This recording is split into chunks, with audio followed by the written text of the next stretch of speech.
காஞ்சிபுரம் மாநகராட்சி கழிவுநீர் கலக்கும் நத்தப்பேட்டை ஏரியை பாதுகாக்க வேண்டும் என அன்புமணி ராமதாஸ் மக்களுடன் இணைந்து போராட்டத்தில் ஈடுபட்டார். காஞ்சிபுர சட்டமன்ற தொகுதியில் நடைபயணம் மேற்கொள்ள வந்த அவர் முன்னதாக நத்தப்பேட்டை மற்றும் வையாவூர் ஏரிகளை பார்வையிட்டு ஆய்வு மேற்கொண்டார்.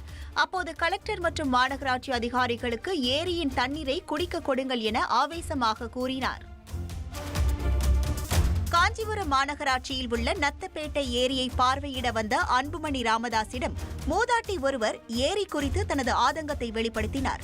அன்புமணியை தற்போதுதான் நேரில் பார்ப்பதாக கூறிய மூதாட்டி அவரை செல்லம் என்று கொஞ்சியது சிரிப்பலையை ஏற்படுத்தியது.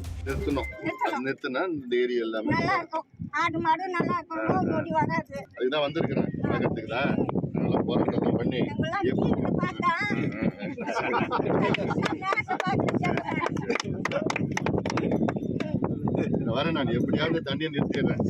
காஞ்சிபுரத்தில் கழிவு நீரை இந்த ஏரிக்கு வரது எப்படியாவது நிறுத்திடுறேன். இதனைத் தொடர்ந்து ஏரியில் இருந்த ஆஸ்திரேலியா நாட்டு பிளமிங்கோ பறவையை அன்புமணி ராமதாஸ் கேமராவில் புகைப்படம் எடுத்து மகிழ்ந்தார்.